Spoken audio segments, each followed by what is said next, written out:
Everyone, before we begin this morning, I want to address something. Our junior handler for client relations here is no longer with Dalton Group as of today. We are moving in a different direction with someone who better fits our vision.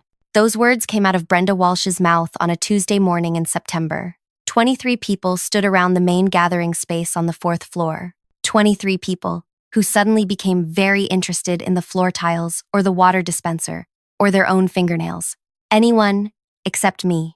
I stood there by the window, holding a stack of reports I had prepared for the quarterly review. 4 years of reports.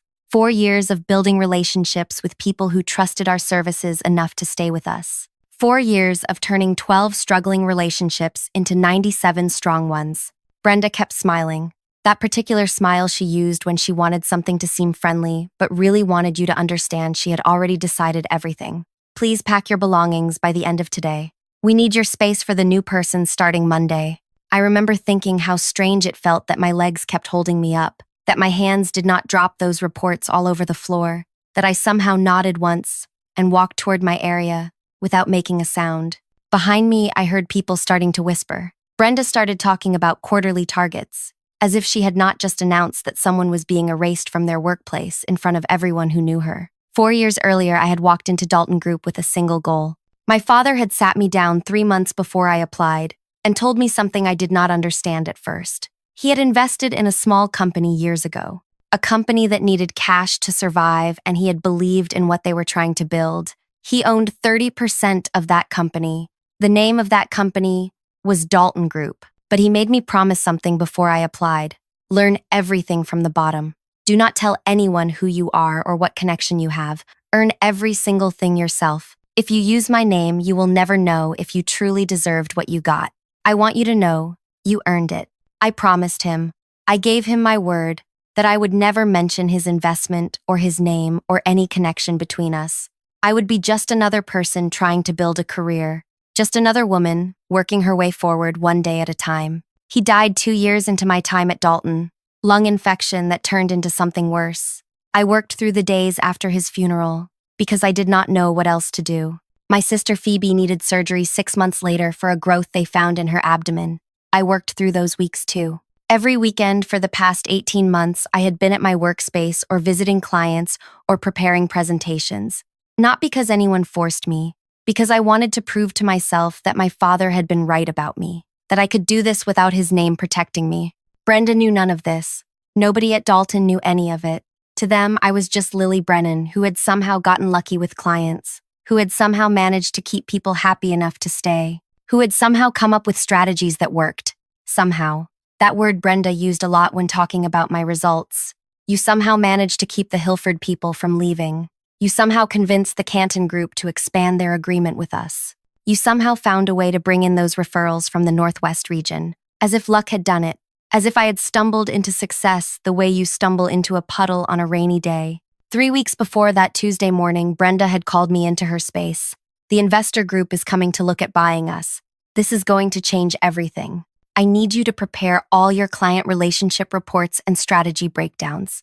Everything you have done over the past 4 years. I need it organized and ready to present. I had spent 70 hours over those 3 weeks getting everything ready. Client history, growth patterns, relationship management approaches, response strategies for problems, expansion opportunities I had identified. 70 hours of my work condensed into presentation materials that showed exactly how we had grown from 12 to 97. Now I stood in my small workspace area, packing my belongings into 2 boxes. A plant Phoebe had given me, a framed picture of our family from before Dad died, some books about negotiation and client relations, a coffee mug that said "World's Okayest Employee" that my friend Tracy had given me as a joke. My 4 years fit into 2 small boxes. Tracy came over while I was packing. She looked like she wanted to cry, but was holding it back. "This is garbage, Lily. You built half this place. More than half. Everyone knows it. I know, Tracy. It is fine. Sometimes things just happen this way. But it is not fine. You should fight this. You should talk to Gerald. He owns this place. He should know what you actually do here." Gerald Moss owned 60% of Dalton Group. My father's investment group owned the other 30%. The remaining 10% was split between early employees who had stayed long enough to earn small shares. Gerald barely knew I existed. To him, I was just another junior level worker doing whatever junior level workers do. I cannot fight it, Tracy. I just need to move on. Find something else. It will be okay. She hugged me before I left that day. So did 4 other people who had worked near me. People who knew what I actually did. People who had watched me build relationships with clients that kept money flowing into Dalton year after year. But none of them could change what Brenda had decided. None of them had that kind of power. Before I go further, let me say thank you for listening to what happened to me. It means something that you are hearing this. Tell me in the comments where you are listening from. What city? What country? I want to know this story is reaching people everywhere. Now, back to what happened next. I went home that Tuesday afternoon and sat in my apartment staring at those 2 boxes. My phone rang 4 times. Clients calling about their accounts. I did not answer. They were not my accounts anymore. They were not my concern anymore. By tomorrow, Brenda would assign them to whoever was replacing me, and that person would start fresh with relationships I had spent years building. Phoebe came over that evening. She took one look at my face and knew something had broken. She made tea and sat across from me waiting for me to talk. When I finally told her what happened, she got angry in that quiet way she gets. The way where her voice drops lower instead of getting louder. They let you go, just like that. After everything you have done, after everything you gave up to work there. I did not give up anything. I chose to work hard. That was my choice. You gave up time with Dad before he died. You worked through his funeral. You barely slept when I was in the hospital because you were juggling visits and client problems. You gave up everything for them, and they just announced you were done in front of everyone, like you were nothing. She was not wrong, but being right does not change anything. Brenda had decided I was finished at Dalton. Gerald would believe whatever Brenda told him about my performance or my fit with the company vision or whatever reason she invented. The investor group would come in 3 weeks. They would look at Dalton's growth and probably decide to buy it. Brenda would present all my work as her own strategic vision. Life would continue for everyone except me. Except I kept thinking about something. Brenda had never given me any official paperwork. No termination letter. No final payment breakdown. No documentation about ending my time there. She had just announced it in front of people and told me to pack my things, which meant technically, on paper, I was still employed. My name was still on the official lists. I was still officially assigned to my clients and my projects. I did not know what to do with that information, but I held on to it. 3 weeks felt like a long time to leave that kind of loose thread hanging. Something about it felt wrong, careless. Brenda was many things, but she was usually thorough about details like paperwork and procedures.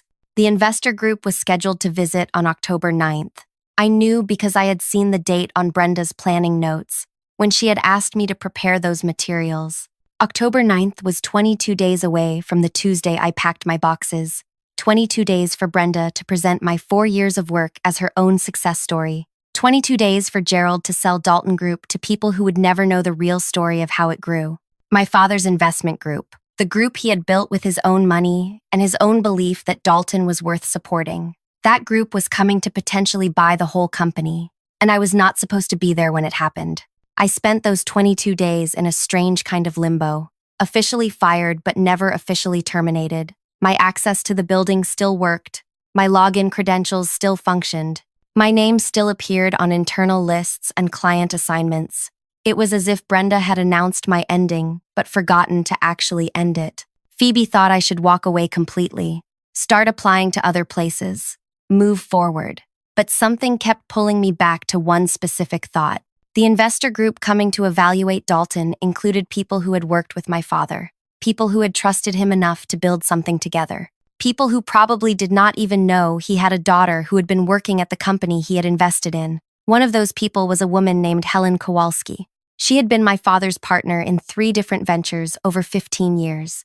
I had met her exactly once at his funeral. She had hugged me and told me that my father had talked about me constantly, that he was so proud of what I was building at Dalton, even though I did not know he was watching from a distance through reports the investment group received quarterly. Helen was leading the evaluation team coming on October 9th. I knew this because I still had access to the shared planning documents Brenda had created, documents she had forgotten to remove me from before making her announcement, so I could see every detail of what was planned, the tour schedule, the presentation outline, the attendee list, everything. Brenda had structured the main presentation around client growth and retention strategies. My growth, my retention methods. But in her outline, every single achievement was attributed to her leadership vision and her innovative approaches to relationship building. 4 years of my work, rewritten as her success story. I could have walked away, should have walked away. Let her have it. Let Gerald sell the company. Let Helen and the investment group make their decision based on false information.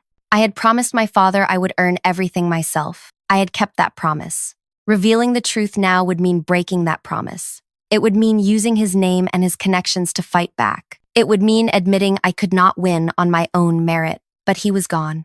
The promise had been to him, and he was not here anymore to see whether I kept it or broke it. And something about watching Brenda take credit for 4 years of my life felt worse than breaking a promise to someone who could no longer hear me explain why I had to. 5 days before the meeting, I made a decision. I was going to be there, not to cause a scene, not to interrupt, just to be present, to sit in that room and watch what happened. If Helen recognized me, she recognized me. If she did not, then I would know the universe was telling me to let this go and move on. October 9th arrived gray and cold, the kind of morning where the sky feels like it is pressing down on everything. I dressed carefully, professional but not flashy. I wanted to look like I belonged there without drawing attention, before the right moment. If there was going to be a right moment. I arrived at Dalton at 8:30. The meeting was scheduled for 9. The building receptionist looked surprised to see me but said nothing. Maybe she did not know I had been let go. Maybe she did not care. I went to the 4th floor where the main gathering space had been set up with chairs and presentation equipment. Brenda was already there reviewing notes. When she saw me, her face did something complicated. Surprise, confusion, anger, all of it flashing across her expression in about 2 seconds. What are you doing here? You do not work here anymore. I kept my voice calm. You never processed any termination paperwork. I am still officially employed according to every system we have. I am still assigned to my clients. I am still listed as part of this team. So, I am here for the meeting. She opened her mouth to argue, but Gerald walked in at that exact moment with 3 people I did not recognize. The investor group. Gerald looked distracted, stressed. He barely glanced at me. Brenda forced a smile and turned her attention to greeting the visitors. Helen was not with them yet. Maybe she was running late. Maybe she was not coming at all. People filtered in over the next 15 minutes. Employees from different areas, managers, senior staff. I sat in the back row trying to be invisible, trying to just exist in the space without drawing attention. Tracy spotted me and her eyes went wide. She started to come over, but I shook my head slightly. Not now. Just let this play out. At 9:05, Helen Kowalski walked in with 2 other people from the investment group. She was talking to Gerald about quarterly projections. She looked older than I remembered from the funeral, tired, but her voice still had that sharp quality my father had always described. Helen does not miss details. She will notice things you did not even know were there to notice.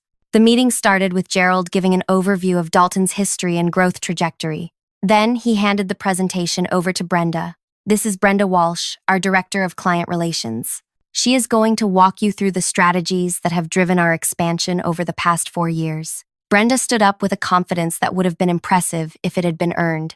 She started talking about relationship building frameworks, client retention methodologies, growth targeting systems. Every single concept was something I had developed. Every single approach was something I had tested and refined through months of trial and error. She presented them like they had emerged fully formed from her own strategic thinking. I watched Helen's face while Brenda talked. She was listening carefully, taking notes, asking occasional questions about implementation details. Brenda answered smoothly. She had studied my materials well enough to fake understanding of how they actually worked in practice. 20 minutes into the presentation, Brenda brought up a specific client situation, the Hilford account, how it had been on the verge of leaving Dalton 3 years ago, how she had personally developed an approach to rebuild trust and demonstrate value, how that approach had not only saved Hilford, but turned them into one of our strongest advocates who brought in 5 referrals over the following 2 years. I had spent 11 months rebuilding the Hilford relationship, 11 months of weekly calls and visits and problem solving, and proving we could deliver what we promised. I had driven 4 hours each way every other week to meet with their team in person because they needed to see commitment. I had missed Phoebe's birthday dinner because of a Hilford crisis. I had taken calls at 11 at night and 6 in the morning because their operation ran on irregular hours. 11 months of my life that Brenda was now describing as her personal achievement. Helen stopped taking notes. She looked up at Brenda with an expression I could not quite read. Can you walk me through the specific tactics you used for Hilford? The week-by-week decisions, how you identified what would work? Brenda hesitated for maybe half a second. Then she started describing a process that sounded plausible but was not what actually happened. She talked about relationship mapping and value proposition refinement, technical phrases that sounded good but did not match the reality of driving 4 hours to sit in someone's break room and eat sandwiches while talking through their frustrations. Helen nodded slowly. Then she did something unexpected. She looked away from Brenda and scanned the room. Her eyes moved across faces in the front rows, then the middle rows. Then she got to the back where I was sitting. Her eyes landed on me and stopped moving. I saw recognition hit her, saw her face change, saw her lean forward slightly in her chair, as if she needed to make sure she was seeing correctly. She stared at me for what felt like a long time, but was probably 5 seconds. Then she turned to the person sitting next to her and whispered something. That person looked at me too. Then, back at Helen. Then at me again. Brenda was still talking about client growth metrics. Gerald was watching the presentation. Nobody else had noticed Helen's attention shift except the people immediately around her. And me. Helen raised her hand. Brenda stopped mid-sentence. Yes. Do you have a question? Helen's voice came out quiet, but everyone heard it anyway. Wait. She pointed toward the back row, pointed directly at me. You there in the back. Can you come up here, please? The room went still. That particular kind of stillness where everyone stops breathing at the same time. Brenda's face lost color. Gerald looked confused. Tracy grabbed the chair in front of her. I stood up on legs that felt like they might give out and walked to the front. Every step felt like it took an hour. Helen stood up when I reached her. She looked at my face from maybe 2 feet away. Her eyes were sharp, searching. Then she said the words that changed everything. You are his daughter. You are David Brennan's daughter. The room somehow got even quieter. I nodded once. Yes, my father was David Brennan. Helen turned to Gerald. You knew David had a daughter working here. You had to know. Gerald looked like someone had just told him the building was on fire. I did not know. I had no idea David had a daughter. I certainly did not know anyone here was related to him. Helen looked at Brenda. Did you know? Brenda's mouth opened, but nothing came out at first. Then she managed to say no. I had no idea. She never mentioned it. Nobody knew. Helen sat back down. She reached into the bag she had brought and pulled out a worn notebook. My father's notebook. I recognized it immediately. He had carried it everywhere the last 5 years of his life. Brown leather cover, pages filled with his cramped handwriting. I had looked for it after he died, but never found it. Helen opened it to a page marked with a small tab. She started reading out loud. October 14th. Lily saved the Hilford situation. They were ready to walk. She drove out there every other week for months, built trust back piece by piece. I am watching her prove she can do this without anyone knowing I am connected. She is better at this than I ever was. She flipped to another marked page. January 9th. Lily brought in 3 new relationships from the Northwest region. Nobody handed her those. She identified opportunity and pursued it. Brenda takes credit in reports to investors, but I know the truth. I see the real numbers. I see what my daughter actually does. Helen read 4 more entries, each one documenting something I had done, each one dated, each one describing achievements that Brenda had just finished claiming as her own work. My father had been watching. He had been documenting. He had known exactly what was happening and had written it all down. When Helen finished reading, Gerald looked like someone had replaced his bones with water. He sat there staring at the notebook, then at me, then back at the notebook. Brenda had gone completely still. The kind of still where you are trying to decide if you can somehow disappear by not moving. Helen closed the notebook carefully. She looked at Gerald. David wrote these entries right up until he died. He tracked his daughter's progress because he wanted to know if his investment in this company was being built on real foundations or false ones. Every strategy this woman just presented as her own vision is documented in here as Lily's work. Dates, details, results, everything. One of the other investors spoke up, a man named Paul something. I had not caught his last name during introductions. So you are telling us the growth we are looking at came from someone sitting in the back row, not from the director presenting to us. Helen nodded. That is exactly what I am telling you. David was very clear in these entries. He watched the internal reports. He saw who did what. He documented it because he wanted proof that his daughter was earning her place without his help. He never told her he was tracking this. He just kept a record. Gerald found his voice finally. Lily, I had no idea. If I had known you were David's daughter, I would have. He stopped. Would have what? Treated you differently. Given you opportunities you earned anyway. He did not finish the sentence, because there was no good way to finish it. Brenda tried to speak. Helen, I can explain. These strategies were team efforts.